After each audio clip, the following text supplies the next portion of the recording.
টাইগাররা উতরে যাবে লঙ্কাতে, বাংলাদেশের ভালো সম্ভাবনা দেখছেন চম্পাকা রামানায়কে।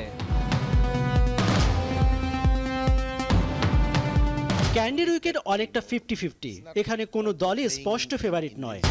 টাইগারদের দুশ্চিন্তার কারণ হতে পারে দিনেশ চান্দিমাল যদি বাংলাদেশের বিপক্ষে মিটিয়ে নেন মনের ঝাল।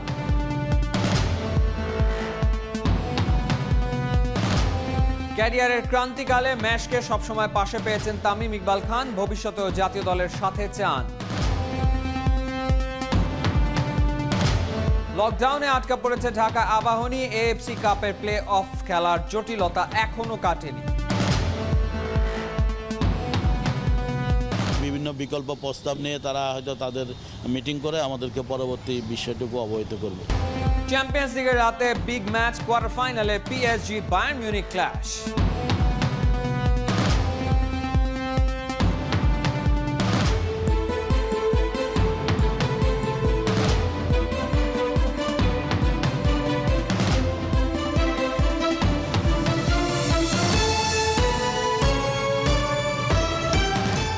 স্বাগত ৭১-এর খেলাযোগে আপনাদের সাথে আছি আমি ফাহিম রহমান। লঙ্কায় টাইগাররা ভালো ক্রিকেট খেলবে বিশ্বাস করেন হাই পারফরম্যান্স ইউনিটের কোচ চম্পাকা রামানায়কে। তার পরামর্শ অতিমাত্রায় স্পিন নির্ভরতা কমিয়ে একাদশে রাখতে হবে অন্তত 2 পেসারকে। সাকিব না থাকায় যে শূন্যতা তৈরি হয়েছে তা নিয়ে না ভেবে খেলতে হবে পরিস্থিতি বুঝে। লঙ্কার উইকেটে বড় ইনিংস খেলবে টাইগাররা, বিশ্বাস তার। রিয়াজাদ আজিমের রিপোর্ট।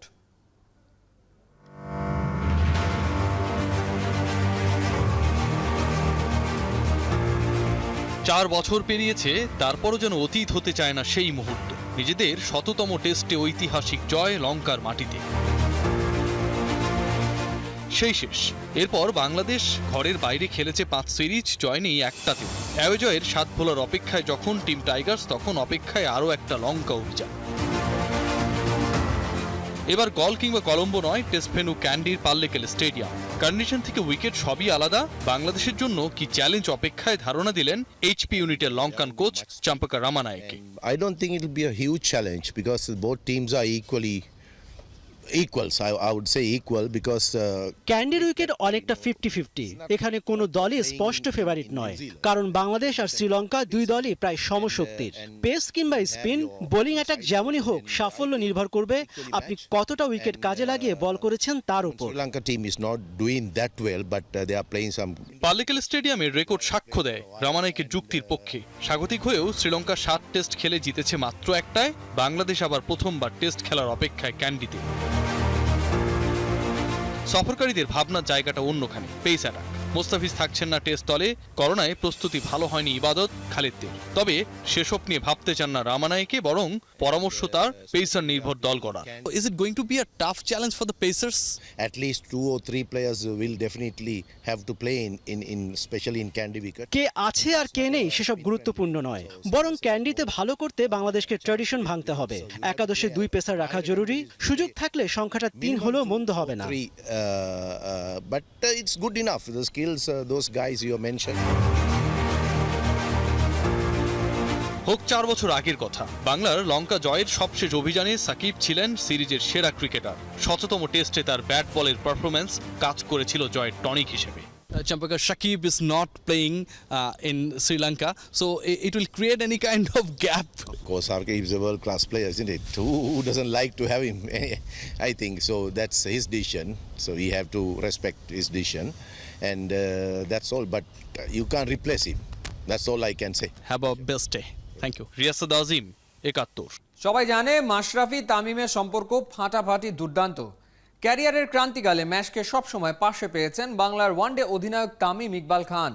কিন্তু ক্রিকেটাররা যখন আন্দোলনে গেল, সেখানে মাশরাফি কেন অনুপস্থিত ছিল? অবসর নিয়ে তামিমের সাথে তার কি আলোচনা হয়েছিল? জানতে চেয়েছে খেলাযোগ, উত্তর দিয়েছেন তামিম ইকবাল। ভাইজান আপনি থামেন, আমাকেও সবাই চেনে। ছোটবেলা থেকে তো টিম একটাই, আর্জেন্টিনা। আমার ফেভারিট টিম ব্রাজিল, যারা 5 বার ওয়ার্ল্ড কাপ চ্যাম্পিয়ন হয়েছে। লিওনেল মেসি আছে, ডি মারিয়া আছে। ভাই ডি মারিয়া তো খালি মারামারি করে। ডি মারিয়া তোমার বন্ধু হয় নাকি? ভাই আর্জেন্টিনায় আমার কোনো বন্ধু নাই।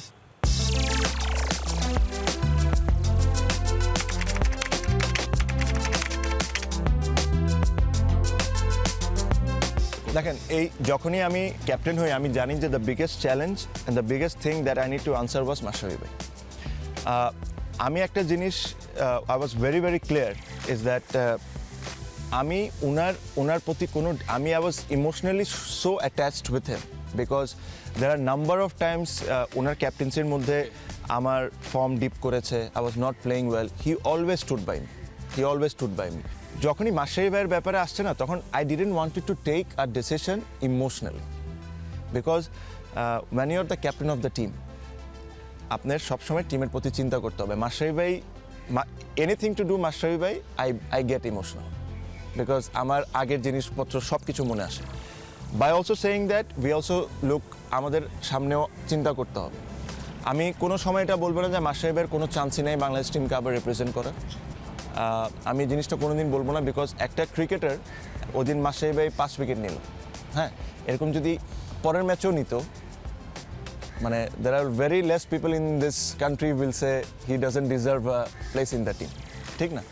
বাট এটাও সাথে সাথে চিন্তা করতে হবে যে আমাদের সামনের দিকে আগে যেতে হবে। এখন আমি এরকম না যে আমি আপনাকে যেটা বললাম যে আমি ওনার প্রতি এতই ইমোশনাল যে সামটাইমস যদি আমি ডিসিশন না নিই it's better for the team because I always think emotionally towards him.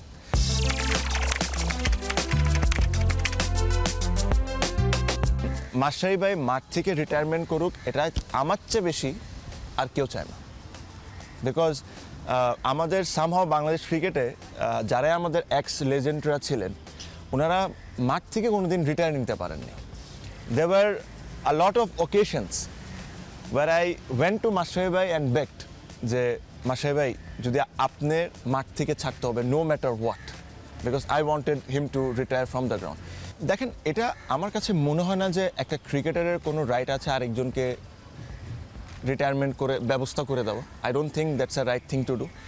But আপনি যদি আমাকে জিজ্ঞেস করেন ব্যক্তিগতভাবে আমি মাশরাফি ভাইয়ের সাথে কথা বলেছি নাকি, আমি অনেকবারই বলেছি। আমি মাশরাফি ভাইয়ের সাথে অনেকবারই বলেছি। আমার কাছে মাশরাফি ভাইয়ের সাথে I am so free, I am so accessible যে ওনাকে আমি যা ইচ্ছা তা বলতে পারি, ঠিক উনি আমাকে যা ইচ্ছা তা বলতে পারে। তো এরকম অনেকবারই আমি ওনাকে আমার মেসেজটা দিয়েছি which I don't think it's fair on him to discuss in this platform.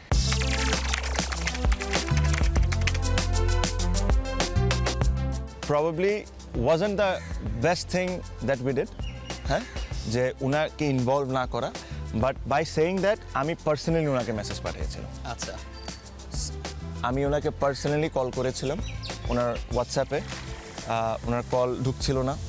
আমি পার্সোনালি ওনাকে মেসেজ পাঠিয়েছিলাম যে this is what is going to, এটা হচ্ছে আমাকে বলা হয়েছিল যে ওনাকে ইনফর্ম করা হোক, ঠিক আছে? I called him, I messaged him, he knows that যে আই ট্রাইড। হ্যাঁ এটা উনি বলতে পারে উই ডিডন্ট ট্রাইড এনাফ, এটা উনি বলতে পারে। আর প্রবাবলি আমরা যদি বিকজ এই আন্দোলনটা এই জিনিসটা আমি আপনাকে একটা জিনিস বললাম যে যখন সকাল আমার মনে হয় দুপুর 1টার সময় প্রেস কনফারেন্স হয়েছিল কিছু 11টা 11:30টার সময়ও আই এম নট জাস্ট এই কথাটা বলছি বলার জন্য না, 11:30টার সময়ও কেউ জানতো না আন্দোলন হবে।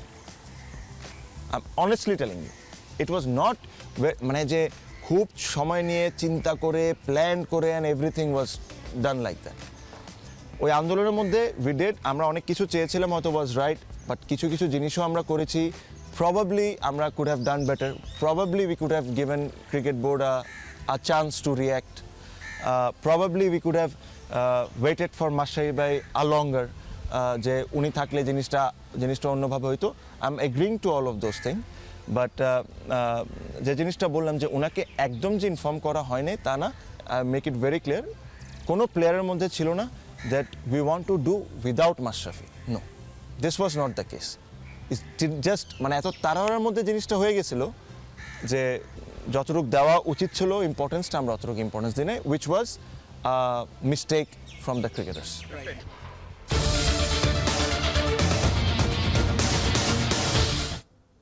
এএফসি কাপের প্লে অফ খেলার জটিলতা এখনও কাটেনি ঢাকা আবাহনী। লকডাউনে আন্তর্জাতিক বিমান চলাচল বন্ধ থাকার জন্য 21 এপ্রিলের ম্যাচও খেলতে পারবে না আকাশী নীলরা। সমস্যার সমাধান ক্লাবটা চেয়েছে এএফসির কাছেই। সম্ভাবনা আছে প্লে অফের ম্যাচটা এ মাসের শেষে নিরপেক্ষ ভেন্যুতে আয়োজনের, অথবা 14ই মে এএফসি কাপের চূড়ান্ত পর্ব শুরুর দিন সাতেক আগে মালদ্বীপেই হবে প্লে অফ। উপলব্ধি রিপোর্ট। ক্লাবের জরুরি ডাকে তাড়াহুড়া করে শনিবার নাইজেরিয়া থেকে ঢাকা এসেছিলেন স্ট্রাইকার সানডে চিজোবা। আকাশী নীল জার্সিতে খেলছেন 2016 সাল থেকে। সম্পর্কের ছেদ পড়েছিল চলতি মৌসুমের প্রথম লেগে। তবে এএফসি কাপে মাঠে নামানোর জন্য নতুন করে সানডেকে ডেকেছে আবাহনী ম্যানেজমেন্ট, চুক্তিও করেছে। এএফসি কাপের প্লে অফ কবে হবে সেটা নিয়ে খুব একটা চিন্তিত নয় এই নাইজেরিয়ান। পুরনো ক্লাবে নতুন করে ফিরে আনন্দে আত্মহারা সতীর্থদের সাথে সময়টা দারুণ কাটছে তার। I'm still ready for the game. Likewise, my teammate, everybody is ready for the game. If they want tomorrow, we can play. If they want next tomorrow, we can play. Anytime they fix the dates, we are ready to play the game. That's why I come here. বাংলাদেশের লকডাউনের জন্য বাতিল হয়েছে বঙ্গবন্ধু স্টেডিয়ামের 14 April Dhaka Abahani Eagles club মালদ্বীপের AFC play of ম্যাচটা। খেলাটা 21 April নেপালে হবার কথা থাকলেও আন্তর্জাতিক বিমান চলাচল 7 দিন বন্ধ থাকার ঘোষণাতে সেটাও হচ্ছে না। বিমান চার্টার করে কাঠমান্ডু যাবার সুযোগ থাকলেও ব্যাপারটা ব্যয়বহুল বলে ওই পথে হাঁটেনি কেউ। এএফসিকে জানাচ্ছি যে সব টিমগুলো পার্টিসিপেট করবে বা এই রাউন্ড খেলার জন্য থাকবে, তাদের মধ্যে যে কোনো একটা ভেন্যুতে আগামী যে দুটো ম্যাচ আছে সেই দুটো ম্যাচ আয়োজন করতে, তাহলে টিমগুলির জন্য সুবিধা হবে। আবাহনী ক্লাব কর্তাদের ব্যস্ততা এখন এএফসির সাথে চিঠি চালাচালিতে। পরিস্থিতি যাই হোক 14 মের আগেই শেষ করতে হবে প্লে অফের 3টা ম্যাচ। এমনও হতে পারে যে আপনার মালদ্বীপে যেহেতু মানে চূড়ান্ত পর্বটা গ্রুপের অনুষ্ঠিত হবে, তো এর আগে কোনো এক সময়ে যদি তারা এই খেলাটা ওখানেও আয়োজন করতে চায় সেটাও তারা করতে পারে। এগুলি বিভিন্ন বিকল্প প্রস্তাব নিয়ে তারা হয়তো তাদের মিটিং করে আমাদেরকে পরবর্তী বিষয়টুকু অবহিত করবে। চলতি মাস থেকেই টানা প্র্যাকটিসে ঢাকা আবাহনীর ফুটবলাররা। তবে এএফসি কাপের প্লে অফ শিডিউল ঝুলে যাওয়াতে অনুশীলনে কিছুটা ঢিলেঢালা ভাব। জানা গেছে ম্যাচের দিনক্ষণ ঠিক হলেই শুরু হবে কঠোর প্র্যাকটিস।